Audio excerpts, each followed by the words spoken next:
The asteroid was cold. It was always cold. Day pressed his gloved hand against the rough surface and felt the drill vibrate through his entire body. Around him, hundreds of other humans did the same work. They drilled. They extracted. They loaded the precious metals onto transport ships. Then they did it again. The consensus said this was fair. Humans were Class 7 species. They were strong enough for hard work, but not smart enough for anything else. That's what the tall, insect-like Mothier supervisors told them. That's what the scaled Karathi guards repeated when someone asked questions. Day stopped asking questions 3 years ago. His sister Mina used to ask questions. She wanted to know why humans couldn't learn to pilot ships, why they couldn't study science, why they had to work 16 hours every day while other species worked 8.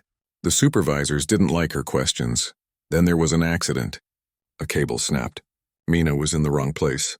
The heavy drill crushed her against the asteroid wall. The supervisor said it was her fault. She wasn't paying attention. They gave Day 2 hours to grieve. Then he went back to work. That was 6 months ago. Now Day worked and said nothing. But he watched. He noticed things, like how the Mothier supervisors always stood far from the drilling sites, like how the safety equipment for humans was old and broken, but the equipment for other species was new. Like how the medical bay had good medicine for everyone except humans. One day, a transport ship arrived with new workers. Most were humans, tired and scared. But there was also a research team. Day saw them through the station window. 3 Mothier scientists and 1 human woman, a human scientist. Day had never seen that before. Her name was Hannah. She came to the mining section with her tablet and scanner. The Mothier scientists stayed in the clean observation room. But Hannah came down to the tunnels. She wore a clean suit that looked strange next to the dirty workers. "I need to take some readings," she said to Day. Her Korean was perfect, not the broken version the translators usually produced. Your body temperature, oxygen levels, stress markers. "It won't hurt." Day held still while she scanned him. "You're a scientist?" he asked. "Xenobiologist," Hannah said. She didn't look at him, just at her tablet. "I study how different species adapt to extreme environments." "And humans adapt well to this?" Day gestured at the dark tunnel, the ancient equipment, the cold that seeped through their suits. Hannah's hand paused over her tablet. For just a moment, something crossed her face. Fear? Anger? Then it was gone. "That's what I'm here to find out." She came back every day for a week. She scanned workers, asked questions, took notes. The Mothier scientists seemed pleased with her work. But Day noticed she looked more worried each day. On the 7th day, she pulled Day aside. "I need to show you something," she whispered. "Tonight?" "Section C7, it's abandoned." "Why?" Day asked.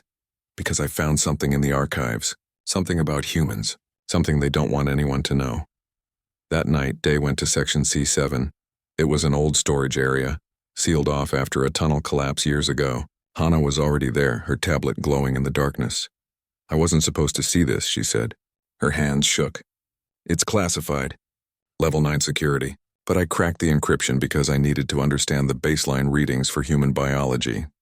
"What did you find?" Day asked. Hannah turned the tablet toward him. Even in the poor light, he could read the words. "Initial survey report, Earth species human. Recommendation, classify as Class 7. Reason, high danger potential." Day read it again. "Danger potential. They said we were Class 7 because we weren't smart enough."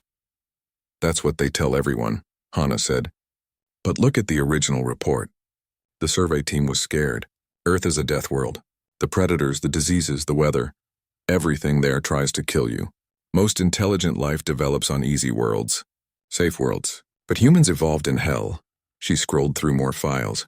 You can run for hours without stopping. Most species can't do that. You heal from injuries that would kill others. You can survive in temperatures that would freeze or cook other species. Your pain tolerance is off the charts. And this, she pointed at a graph. You can override your own survival instincts.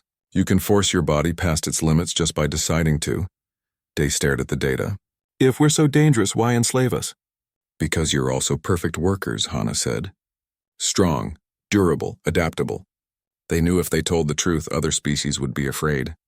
So they lied. They said you were Class 7 because you weren't intelligent. They suppressed human education, human technology, everything. They made sure you never realized what you really are. "What are we?" Day asked. Hana looked at him with something like fear. Apex predators. Persistence hunters. A species that evolved to chase prey until it collapsed from exhaustion. A species that never stops. Day felt something cold settle in his chest. Not fear, something else. You're going to report this to the Consensus Council? I have to, Hana said. This is wrong. They can't suppress an entire species based on fear. They'll silence you, Day said. Just like they silenced my sister. Hana's face went pale. What? My sister asked too many questions. There was an accident. Convenient timing. Day looked at the tablet again. If you go to the council, the same thing will happen to you. Then what do we do? Hana asked. Day thought about Mina. About 3 years of drilling. About all the humans who died in convenient accidents. About being called stupid when they were really just feared. We show them what happens, Day said slowly, when you cage a predator for too long. Hana tried to send her report to the Consensus Council. She used every secure channel she knew. She sent it 3 times. Each time the message bounced back with an error code. The 4th time, security came for her. 2 Karathi guards arrived at her quarters at midnight. Dr. Hana, you're under arrest for accessing classified information and attempting to spread false data. False data? Hana stood her ground even though her heart raced. I only reported what I found in your own archives. Those files don't exist, the taller guard said. You fabricated them. You'll be transported to a rehabilitation facility. Rehabilitation meant memory wipe. Hana knew that. People went in asking questions. They came out quiet and obedient. The guards took her to a holding cell in the station's security wing. The cell was small, with metal walls and a single light. Hana sat on the hard bench and tried not to panic. She waited for 2 days. On the 3rd night, the lights went out. All of them.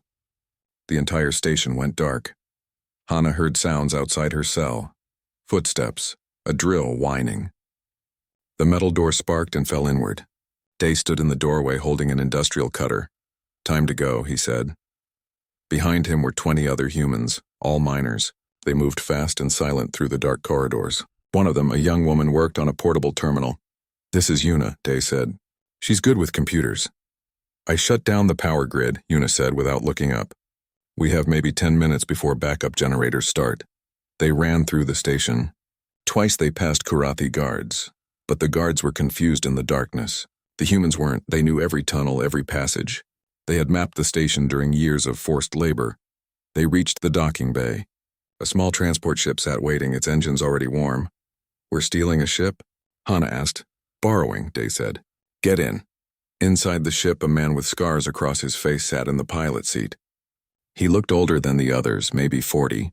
His hands moved over the controls with confidence. This is Sung, Day said. He used to be a soldier before the Consensus decided humans were too stupid for military service. Strap in, Sung said. His voice was rough. This is going to be rough. The ship lifted off just as the backup generators kicked in.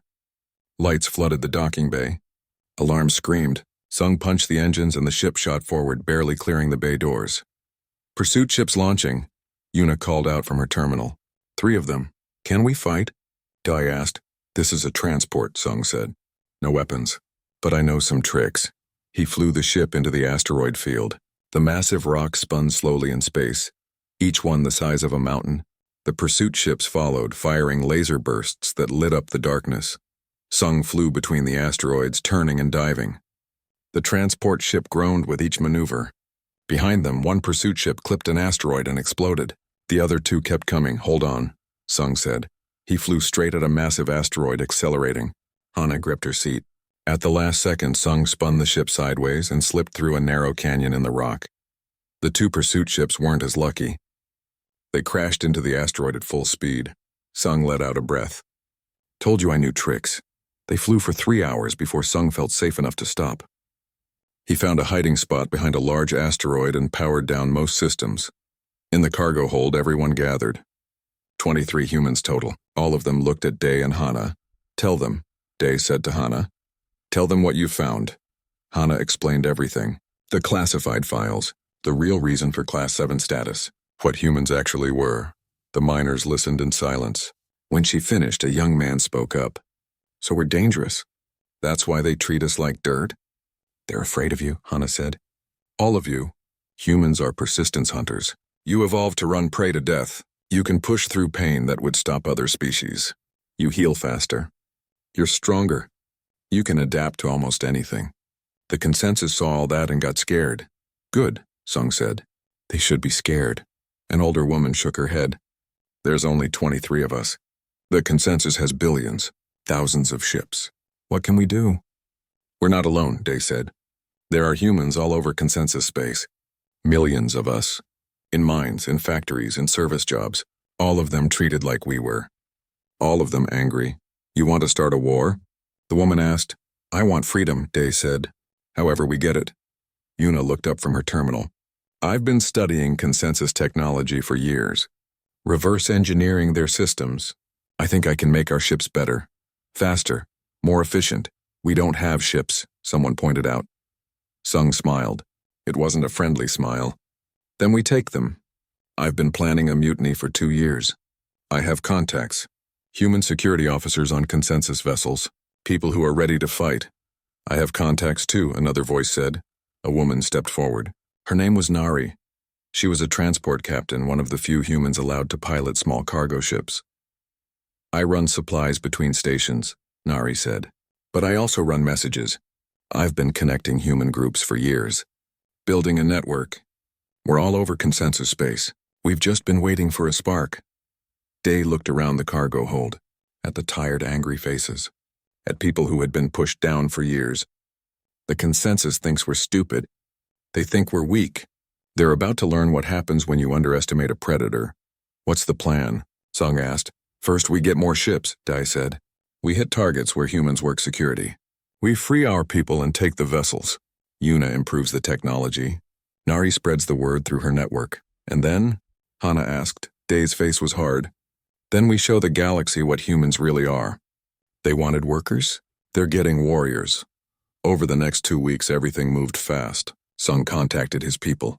3 security teams on consensus ships. They mutinied on the same day, taking control of 2 patrol vessels and 1 frigate. Small ships, but armed. Nari sent messages across her network. The response was overwhelming. Humans everywhere were ready to fight. Yuna worked day and night studying the captured ships. She found ways to boost engine efficiency by 30%. She figured out how to override weapons limiters. She made human ships faster and deadlier. Hana watched it all happen. Part of her was terrified. Part of her knew this was necessary. Do you regret finding the truth? Day asked her one night. Hana thought about it. No, but I regret that it came to this. The consensus made their choice, Day said. Now we make ours. The message went out on the 15th day. Nari sent it to every human group in her network. A simple code phrase, the cage is open. Across 12 worlds, humans stopped working. They picked up tools and turned them into weapons. They took over stations. They seized ships. The uprising had begun. Station Primus was the largest mining facility in consensus space. 5,000 workers, mostly human. When the signal came, they were ready. The Kurathi guards didn't understand what was happening at first. Humans stopped working. That had never happened before. A supervisor went to investigate. He found a drilling team standing in a circle, their tools in hand. Not working, just standing. Get back to work, the supervisor ordered. The humans didn't move. I said, get back. The drilling team rushed forward. They used their tools like weapons. The supervisor went down. The guards responded, but they were scattered across the station. The humans were everywhere and they were coordinated. In the command center, the station chief watched in horror. Send a distress signal. Tell them we need military support. But the signal never went out. Yuna had already compromised the communication systems from 1,000 light years away. Every consensus station suddenly went dark. The same scene played out on 12 worlds. Humans rose up simultaneously. Factory workers, maintenance crews, even human servants in the homes of wealthy consensus members. All at once they fought back. On the capital world, High Arbiter Veln called an emergency council meeting. The insectoid leader stood before the assembled representatives of 50 species. This is a minor disturbance, Veln said. His translator made his clicking speech sound calm. A few malcontents. We will restore order quickly. Commander Threx, the military leader, agreed. We have thousands of ships. The humans have maybe 10. This will be over in days. They sent a battle group to Station Primus. 12 ships, enough to crush any resistance. The commander of the battle group sent a simple message ahead. Surrender now or be destroyed. The humans didn't surrender. Instead, they used the station itself as a weapon. They had spent years mining the asteroids around the station. They knew every rock, every trajectory. As the consensus ships approached, humans launched mining pods. Simple craft, not built for combat, but filled with explosives. The pods came from every direction. The consensus ships shot down most of them, but not all. 3 pods hit home. 2 consensus ships exploded. The others scattered. Then Sung arrived with his small fleet. 8 ships now, all captured from the consensus. They shouldn't have been a match for the battle group. But Yuna had improved them. They were faster. Their weapons recharged quicker. And Sung fought like no consensus commander expected. He didn't try to match firepower. He ambushed. 1 ship would attack, draw the enemy fire, then flee. While the consensus ships pursued, 2 more human ships would attack from behind. Hit and run, over and over. The consensus commander had never fought this way. His training was for honorable combat. Ship against ship, the stronger force winning. But humans didn't fight with honor. They fought to win. After 6 hours, the consensus battle group retreated. They had lost 5 ships. The humans lost 2, but their crews evacuated before the ships exploded. In space, the consensus left behind hundreds of bodies. The humans collected every weapon, every piece of technology. News of the victory spread through human networks like fire. More uprisings followed. On Velcor Prime, human factory workers took over a weapons plant. They turned the weapons on their Mothir supervisors. Then they turned the factory to producing weapons for humans. On Destros, human maintenance crews sabotaged the orbital defense grid.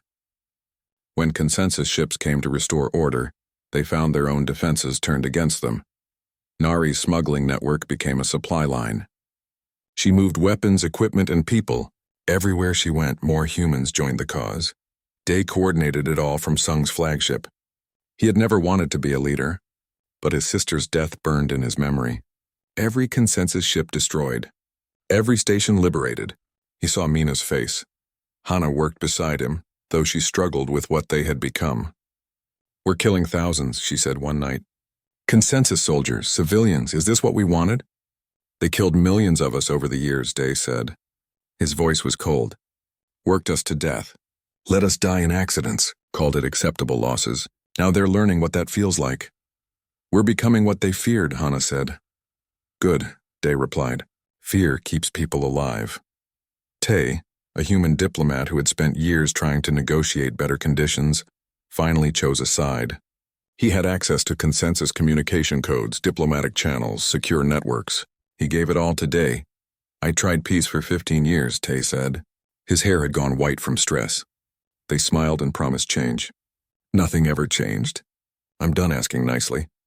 With Tay's codes, Yuna hacked deeper into consensus systems. She found fleet movements, supply routes, strategic plans. The humans always knew where to strike next. 3 months into the uprising, the consensus had lost 30% of its military.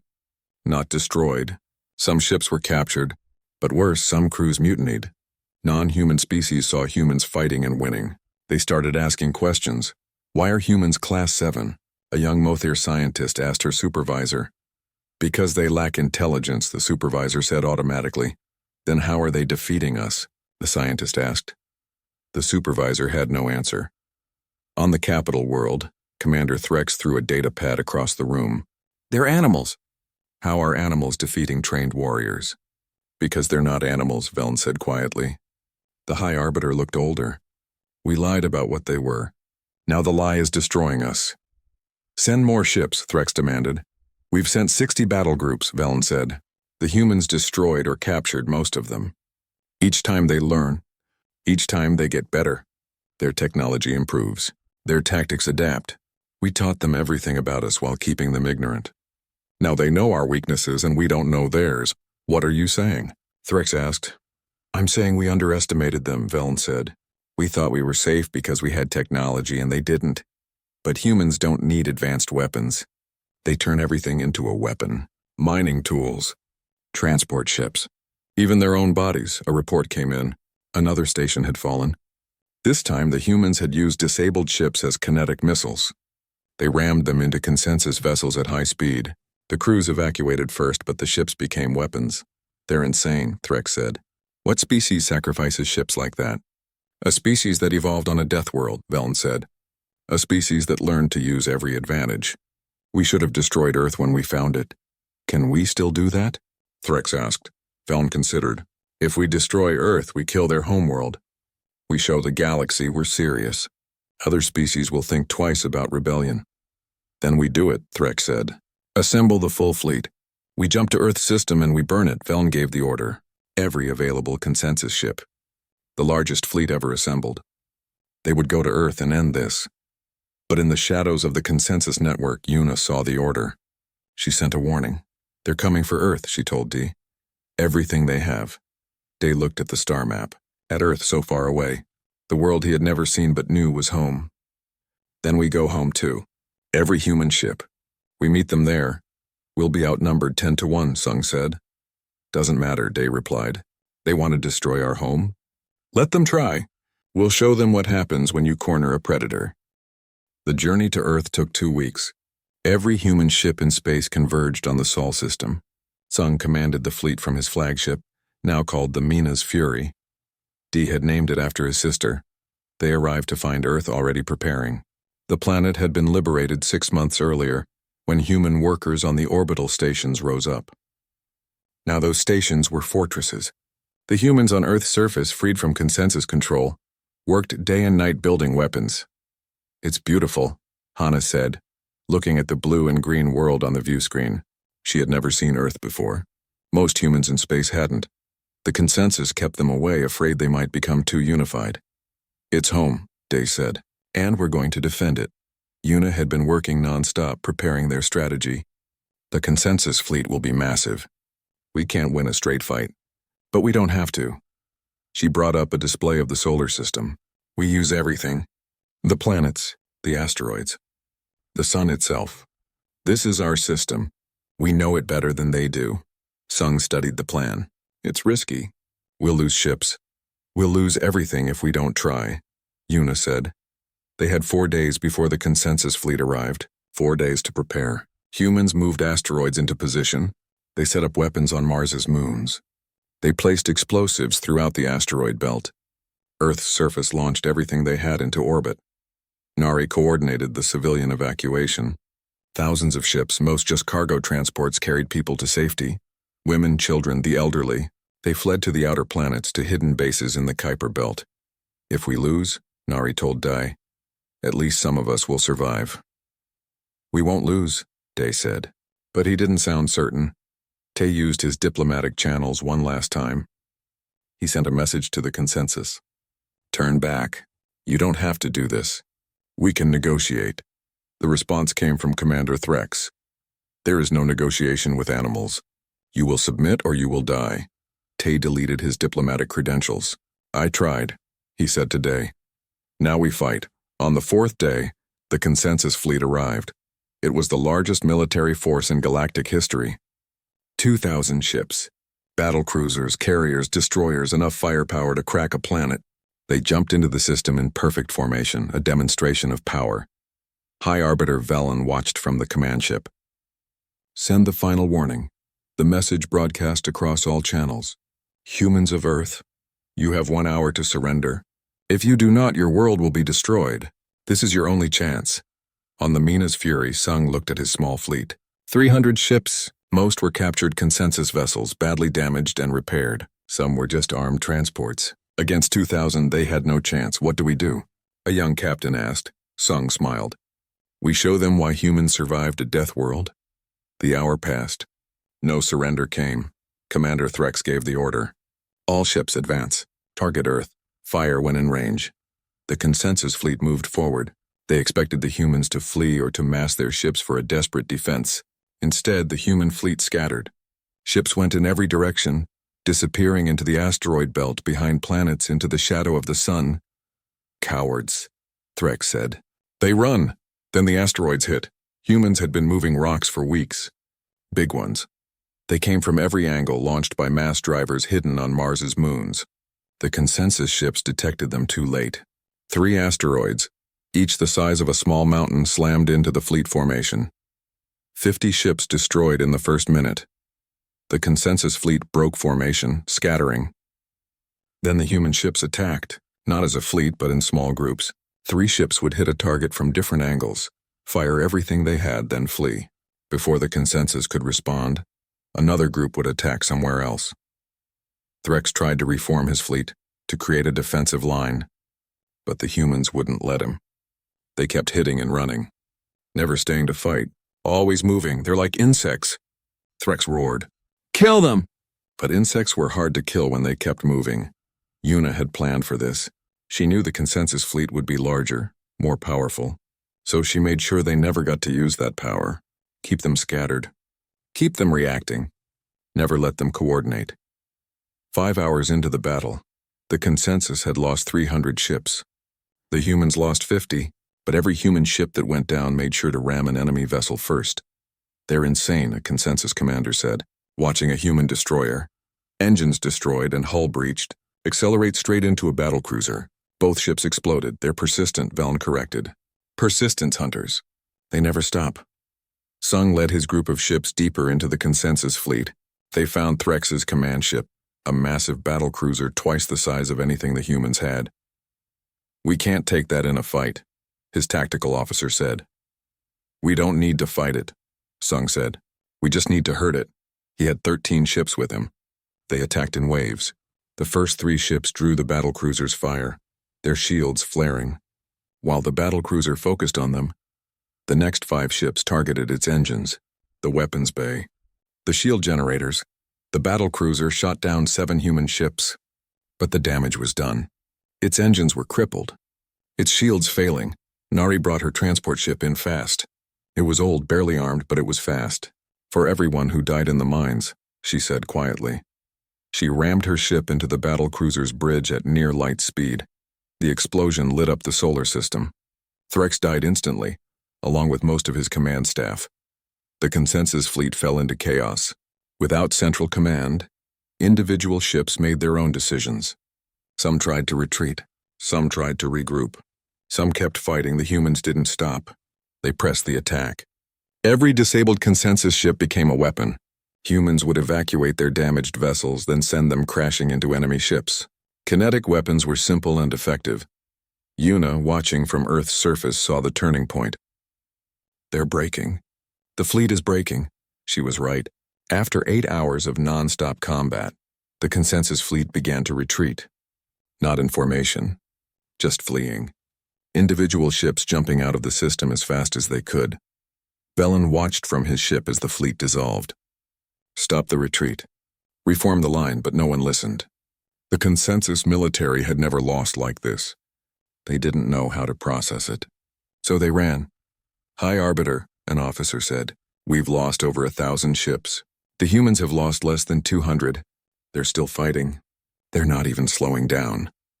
Veln looked at Earth on his view screen, the blue world that should have been easy to destroy. "Give the order." "Full retreat, all ships. But the mission," the officer started. "The mission is over," Veln said. "We lost. They won." As the last consensus ships jumped away, humanity stood victorious. The orbital stations were damaged. Earth's defenses were in ruins. They had lost so many ships, so many people, but they had won. Sung sat in the captain's chair of the Mina's Fury, staring at the debris field. Thousands of ships, both consensus and human, broken and drifting. "What did we do?" he asked quietly. Day stood beside him. "We survived. That's what humans do." On Earth, people gathered in the streets. They looked up at the sky where their defenders had fought. And for the first time in 3,000 years, humans were truly free. But Hana knew the truth. They had won the battle, but the war had changed them. The consensus thought humans were dangerous. Now they had proof. The war continued for 2 more years. The Battle of Sol had broken the consensus fleet, but not their will. They had resources, industry, billions of citizens across hundreds of worlds. They could rebuild, but so could humanity. Una, now leading a team of human engineers, pushed their technology forward. Every captured consensus ship was stripped down and improved. Human ships became faster, more efficient, more deadly. Within a year, human technology matched the consensus. Within 2 years, it exceeded it. Sung trained a new generation of captains. He taught them the lessons learned at Sol. We don't fight fair. We fight smart, use everything. The environment. The enemy's expectations, their fear. The young captains learned well, too well sometimes. Sung watched them plan operations and saw the cold calculation in their eyes. They had never known peace. They were born into slavery and raised in war. They knew nothing else. Day coordinated the human forces across the galaxy. The uprising had spread. 20 worlds now flew human flags. 50 more were in rebellion. The consensus couldn't suppress them all at once, but the cost weighed on him. Every report brought more death counts. Consensus casualties in the millions, human casualties in the hundreds of thousands, civilians caught in the fighting, destroyed worlds. We're burning the galaxy, he said to Hana one night. They stood in his quarters on the Mina's Fury, now the unofficial capital of free humanity. We're fighting for survival, Hana said, but she looked tired. She spent her days trying to provide medical care, to save lives while others took them. At what point does survival become conquest? Day asked.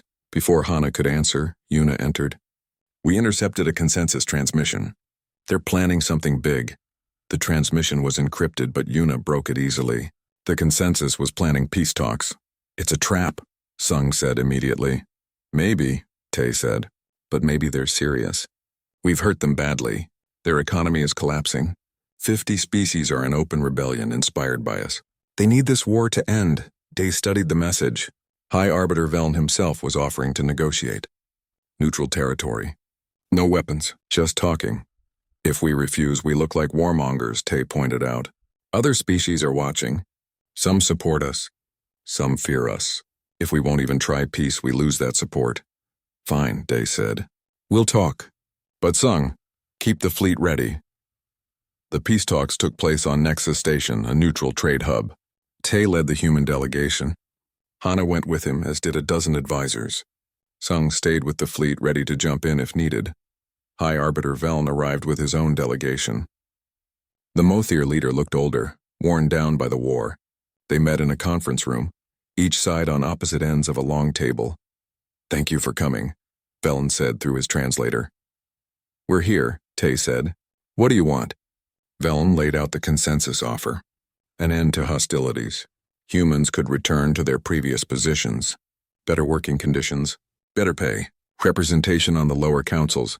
You'll be Class 6 instead of Class 7, Veln said. One step closer to full citizenship. In time, perhaps more, Tay listened politely. When Veln finished, Tay smiled. It wasn't a kind smile. No, Tay said. Veln's translator crackled. No, you reject peace? I reject your peace, Tay said. You want us to go back to being workers. Slightly better treated workers, but still beneath you. Still controlled. Still limited. After everything we've done, after proving we're your equals, you still want us on our knees. What do you want? Veln asked. Hana opened a data pad. Complete independence for all human populations. Every human currently under consensus control goes free. All confiscated human technology and resources returned. War reparations for 3,000 years of forced labor. Impossible, Veln said. That would destabilize the entire consensus structure. And? Tay asked. That's not our problem. Other species will see this and rebel, Veln said. The whole consensus could collapse. Then you should have treated them better, Tay said. A consensus advisor spoke up. You're asking us to destroy ourselves. Day's voice came through the communication link. He was watching from the Mina's Fury. You destroyed us for 3,000 years. You worked millions of humans to death. You suppressed our development. You classified us as barely sentient when you knew the truth. Now you get to choose. Accept our terms and survive. Refuse and face the consequences. What consequences? Veln asked. We stop fighting for freedom, Day said. We start fighting for conquest. We don't just want our worlds anymore. We want yours. We've been holding back, trying to limit civilian casualties, trying to be better than you. But if you won't give us peace, we'll take everything, and we won't be gentle about it. The room went silent. You would become conquerors? Veln asked quietly. Everything you accused us of being? You made us this way, Day said. You took a species that just wanted to live and you enslaved them. You pushed us until we had no choice but to fight. Well, we learned to fight. And we're very good at it. So choose. Peace on our terms or war until one of us is gone. Veln looked at his advisors, then at the humans across the table. He saw no mercy in their eyes. No room for negotiation. They had won and they knew it. You're asking for too much, Velen said. I need to consult with the council. You have 1 week, Tay said. After that, we assume your answer is no. The talks ended. Both sides returned to their ships.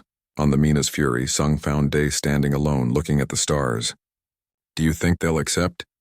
They have to, Day said. We've destroyed half their fleet. Their economy is in ruins. Rebellions everywhere. They're desperate. And if they don't accept? Sung asked. Day was quiet for a moment. Then we do what I said. We take everything. We become the monsters they always feared.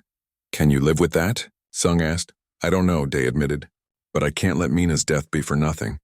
I can't let the deaths of all our people be for nothing. If the consensus won't give us peace, we'll give them war. A war they'll never forget. Hana joined them. I listened to the recording of the talks. You threatened genocide. I threatened survival, Day said. Theirs or ours. They need to choose. We're better than this, Hana said. We're better than they are we? Day asked. I've authorized attacks that killed thousands. I've celebrated the destruction of consensus ships with living beings inside. I've turned humans into weapons. What makes me better than Velen? The fact that you question it, Hana said. He never did. The week passed slowly. Humans across the galaxy waited. Ships stood ready. Weapons were charged. Everyone wondered if the war would end or escalate. On the 6th day, the message came. High Arbiter Velen accepted the human terms, complete independence. Return of resources, reparations, and one more thing. The consensus would open their archives. Every species would learn what had been done to humanity. The lie about Class 7 status would be revealed. Why did he agree to that? Yuna asked. Tay, who had negotiated the final terms, smiled sadly. Because Velen is smarter than we thought. He knows the consensus is dying. Other species already question the hierarchy. By revealing the truth about humans, he gives the consensus a way to reform. To become something better. Or it tears them apart, Sung said. Either way, it's their problem now, Day said. We're free. The Treaty of Sol was signed 1 month later. Humans celebrated across the galaxy. 3,000 years of slavery ended. They had won. But as Sung stood on Earth for the first time, looking at the blue sky his ancestors had left behind, he felt empty. They had won their freedom, but the price had been high. Millions dead, a galaxy scared of humanity, and a generation that knew only war. What do we do now? A young captain asked him. Sung looked at the eager, scarred face. This captain was 19 years old. He had spent his entire adult life fighting. Now, Sung said, we figure out how to be human again. 10 years passed. 10 years of peace. It felt strange.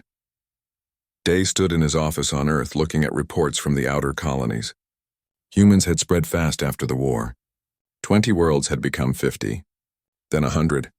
Humans were everywhere, building, growing, thriving. Free. But the reports told another story, too. Human colonies pushing into consensus space. Trade disputes turning violent. Young humans raised on war stories looking for fights. The galaxy feared humanity, and some humans enjoyed that fear. We're becoming what they thought we were, Day said to Hana. She visited Earth often, though she spent most of her time on Nexus Station, running a medical research facility. Some of us are, Hana admitted, but not all. Look at the colony on Kepler 442. They're working with 3 other species, building something new together. 1 colony out of 100, Day said. He looked older now. Gray hair, lines on his face. The war had aged everyone who lived through it. It's a start, Hana said. Day's office door opened. Sung entered, walking with a slight limp from an old wound. He taught at Earth's Naval Academy now, training new officers. We have a situation. He brought up a hologram. It showed ships. Hundreds of them. Strange designs. Not consensus. Not any known species. They came from beyond the galactic rim, Sung said. 3 days ago. They've already attacked 4 consensus worlds. Destroyed everything. No survivors. Who are they? Day asked. We don't know. The consensus is calling them the Swarm. They don't communicate. They just attack and consume. Everything, people, resources, technology, they strip worlds down to rock. Hana stared at the hologram. How many ships? At least 1,000, Sung said. Maybe more. They're heading toward the core worlds. An alert chimed. Tay appeared on the communication screen. He was still a diplomat, working to maintain peace between humans and the other species. Day, the Consensus Council is requesting a meeting immediately. Let me guess, Day said. They want our help. Yes, Tay said. High Arbiter Veln is personally requesting assistance. He's asking for humanity to join the defense. Day laughed. Not a happy sound. 10 years ago they tried to destroy Earth. Now they want us to save them? The galaxy is at stake, Tay said. This isn't about the consensus anymore. If these ships reach the core worlds, everyone dies, including us. Day ended the call. He looked at Sung and Hana. What do you think? I think the consensus can burn, Sung said immediately. They deserve whatever happens to them. And the other species? Hana asked. The ones who weren't part of the oppression? The young ones? The civilians? Do they deserve to die for what their leaders did? Sung was quiet. We fought for freedom, Hana continued. We fought to prove we weren't monsters. Now we have the chance to show the galaxy who we really are. We can help, or we can watch them die. If we help, some humans will see it as weakness, Day said. They want revenge. They want to see the consensus fall. Then those humans need to be reminded what we fought for, Hana said. We didn't fight to become conquerors. We fought to be free to choose. Now we choose to be better than they were. Day thought about Mina. His sister had asked questions because she believed things could be better. She died for that belief. What would she want? Call the council, Day said. We'll meet them. The meeting took place on Nexus Station again. The same conference room. But everything was different now. The humans didn't sit at the far end of the table. They sat beside the consensus representatives. Equals High Arbiter Veln looked even older. The war had broken something in him. Thank you for coming, he said. Show us what we're facing, Day said. Veln displayed the intelligence. The swarm had destroyed 12 worlds in 3 weeks. Their ships were organic, alive somehow. They could repair damage quickly. They adapted to weapons after seeing them once. Standard consensus tactics didn't work. We've lost every engagement, Veln admitted. They're too fast. Too adaptable. Our fleets can't stop them. What about the other species? Tay asked. The ones who rebelled? Many agreed to help, Veln said. But they're struggling too. This enemy is unlike anything we've faced. Sung studied the tactical data. They're using swarm tactics. Individual ships are weak, but they overwhelm through numbers. And they're learning from each battle. Can they be defeated? Veln asked. Everything can be defeated, Sung said. The question is whether you're willing to pay the price. What do you need? Veln asked. Day leaned forward. First, command authority. Human forces operate independently. We'll coordinate with the consensus, but we make our own tactical decisions. Agreed, Veln said without hesitation. Second, access to all consensus technology. No more secrets. We need to see everything to find a solution. Veln hesitated, then nodded. Agreed. Third, Day said. When this is over, the consensus reforms. No more classification systems. No more hierarchy. Species work together as equals. If we're going to save you, you need to be worth saving. Veln looked at his advisors. They spoke quietly in their own languages. Finally, Veln turned back. Agreed. Help us survive and we will change. You have my word. Your word isn't worth much, Sung said bluntly. But we'll take the deal anyway. Because Hana's right. We're better than you. Back on the Mina's Fury, Day addressed the human fleet. Thousands of ships. Millions of crew. All waiting to hear what they would do. 10 years ago, Day said, we fought for our freedom. We won. Now the galaxy needs us again. Not because we're slaves, but because we're the best chance they have. Some of you will say we should let the consensus burn. I understand that anger. I share it, he paused. But we didn't fight to become monsters. We fought to be free to choose our own path. Now we choose to help.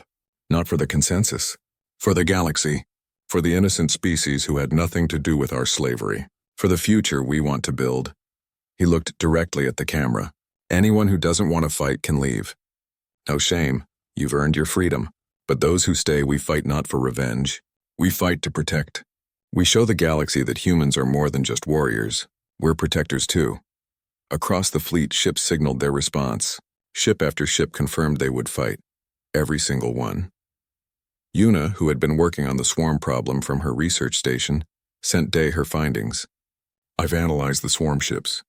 They're biological, but they follow patterns. They adapt, but adaptation takes time. If we can hit them with something new, something they haven't seen, we have a window before they adjust. How long a window? T asked. Minutes. Maybe less. But enough for a decisive strike if we do it right. Sung started planning. He gathered the best tactical minds from humanity and the consensus. They worked together, combining human creativity with consensus knowledge. The plan was risky. Insane, even. But it might work. We have one shot, Sung told the gathered commanders. Human and non-human working together. If this fails, the swarm reaches the core worlds. Billions die. So we don't fail. A young Mother officer raised a hand. Why do humans always choose the most dangerous plans? Sung smiled. Because on Earth, the dangerous option was usually the only option. We learned to take risks because safety wasn't possible. It's what we do. Then we follow your lead, the Mathir said. Preparations took 2 weeks. Every ship, every weapon, every trick humanity had learned. They would use it all. The swarm was coming. In 3 days, they would reach Consensus Prime, the capital world. Home to billions, are we ready? Dai asked. As ready as we'll ever be, Sung said. Hana looked at both of them. Promise me something. When this is over, we remember why we fought. We don't become conquerors. We become builders, I promise, Day said. If we survive. The fleet jumped to Consensus Prime. Human ships. Consensus ships. Ships from a dozen other species. All together. All ready to fight. The swarm was already there. 1,000 ships. Maybe more. They moved like a living thing, flowing and shifting. All ships, Sung broadcast. Remember the plan. Remember what we're fighting for. Remember that humans never give up. The battle for Consensus Prime began. The swarm attacked like a living wave. Their ships moved together, perfectly coordinated. No individual thinking, just pure collective instinct. They crashed into the defense fleet without fear or hesitation. Sung watched from the Mina's fury. Phase 1. All ships engage. Make them think this is a standard battle. The combined fleet fought back. Thousands of ships trading fire. Explosions lit up space. The swarm ships were smaller than most warships, but there were so many. For every one destroyed, 2 more took its place. They're adapting already, a tactical officer reported. Our energy weapons are becoming less effective. Expected, Sung said. Stay on schedule, Yuna. How long until they fully adapt? 8 minutes, Yuna replied from her station. She was coordinating the technical side of the plan. Maybe 7. Then we have 7 minutes, Sung said. Phase 2, human ships execute. Across the battlefield, human ships suddenly changed tactics. They stopped firing weapons. Instead, they released clouds of reflective particles. Millions of tiny mirrors spreading through space. The swarm ships paused, confused. This wasn't an attack. What was the purpose? Consensus ships fall back, Sung ordered. Get to minimum safe distance. The consensus fleet retreated, pulling away from the swarm. The swarm, sensing victory, pushed forward. They chased the retreating ships, moving deeper into the particle clouds. They're in position, Sung said. Phase 3, fire. From behind the defense fleet, behind planets and moons, hidden human ships revealed themselves. But these weren't warships. They were industrial vessels, mining lasers, construction tools, every piece of human equipment that could generate a beam of light. All of them fired at once. The beams hit the particle clouds. The tiny mirrors reflected the light, amplifying it, redirecting it. Suddenly, the space around the swarm ships became a death trap of reflected energy. Light bounced and reflected 1,000 times, hitting the swarm ships from every angle. The swarm tried to adapt. Their organic hulls began to shift, to deflect, but they couldn't adapt to pure light fast enough. The concentrated energy cooked them from the inside. It's working, someone shouted. Hundreds of swarm ships died in the first 30 seconds, but more kept coming. The swarm was vast. Losing hundreds meant nothing. How long can we maintain this? Day asked. The mining lasers will overheat in 3 minutes, Yuna said. And the swarm is already starting to adapt. Their hulls are changing. Then we move to Phase 4, Sung said. He switched channels. Nari, you're up. Nari was gone, killed at the Battle of Saul. but her sister commanded a ship named in her honor. Understood. Kinetic strike teams, launch. 20 human ships broke from the formation. These were the oldest, most damaged vessels, barely functional. Their crews had already evacuated to other ships. The empty ships accelerated, straight at the swarm. Maximum speed, no weapons, no shields, just mass and velocity. The swarm tried to destroy them, but the human ships were programmed well. They dodged and weaved, and when the swarm ships adapted to shoot them down, those ships exploded into more reflective particles, maintaining the light trap. 3 ships made it through. They hit the center of the swarm formation at relativistic speeds. The explosions were massive, pure kinetic energy. Hundreds more swarm ships destroyed, but the swarm kept coming. They adapted faster now. Their hulls reflected the light. The trap stopped working. "We hurt them," Sung said, "but not enough." Yuna. "I'm analyzing their adaptation," Yuna said. Her fingers flew over her console. "They're incredibly fast learners, but there's a pattern. They adapt to what they see. If we can hit them with something completely different..." "We're out of tricks," Sung said. "We used everything." On consensus. Prime. High Arbiter Velen watched the battle from his command center. The defense was failing. The swarm would reach the planet within the hour. 3 billion Mother lived on that planet. His people. "Evacuate who you can," Velen ordered. "We're out of time." But Hana, watching from her medical ship, saw something. The swarm ships worked together perfectly. Too perfectly. They were a collective intelligence. Individual ships barely thought for themselves. "Die!" she called. "The swarm is like a hive. Kill the queen and the hive falls apart." "We don't know where their queen is," Dai said, "or if they even have one." "They have to have a central coordinator," Hana insisted. "Look at how they move. Something is directing them." Yuna pulled up sensor data. "She's right. There's a larger ship at the back of their formation. It's not fighting, just observing, coordinating." "How do we reach it?" Sung asked. "It's surrounded by 1,000 ships." Day looked at the tactical display, at the swarm formation, at his own fleet, already badly damaged. They couldn't win a straight fight, but humans never fought straight. "We don't reach it from outside," Day said. "We go through." "That's suicide," Sung said. "Then I'll do it alone," Day said. He turned to his crew. "Evacuate the ship. Everyone off. Now." "Day, no," Hana said. "There has to be another way." "There isn't," Day said. "We're out of time, out of options, but I can ram the Mina's Fury through their formation. If I'm fast enough, I can reach the coordinator ship." "And then what?" Sung asked. "Even if you destroy it, you'll die." "I know," Day said quietly. "But Mina died so others could be free. Maybe it's my turn." Hana's face appeared on his screen. Tears ran down her face. "You don't have to do this." "Yeah," Day said. "I do. Someone once asked me what we'd become. I want to make sure we become something good, something worth all the sacrifice. The galaxy needs to see that humans aren't just warriors. We're protectors, even if it costs everything."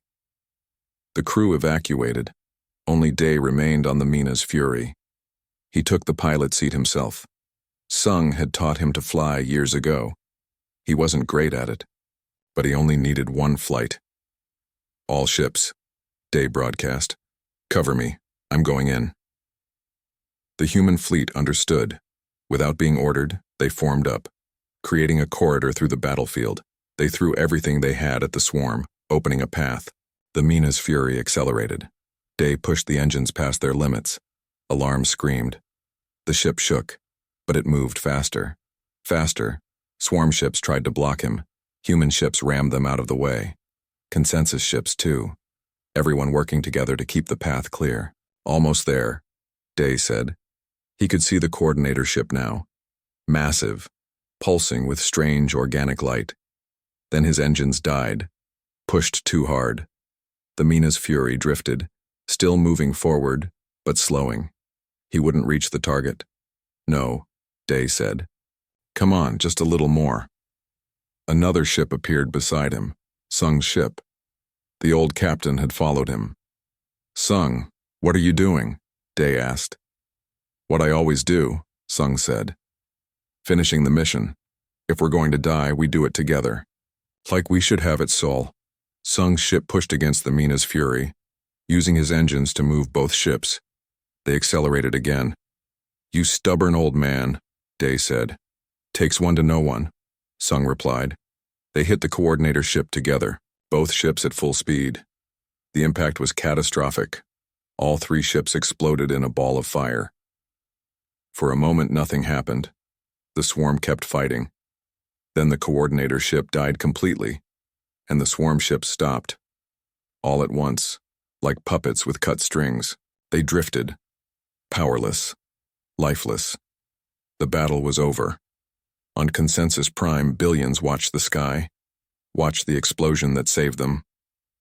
Veln stood at his window, one hand pressed to the glass.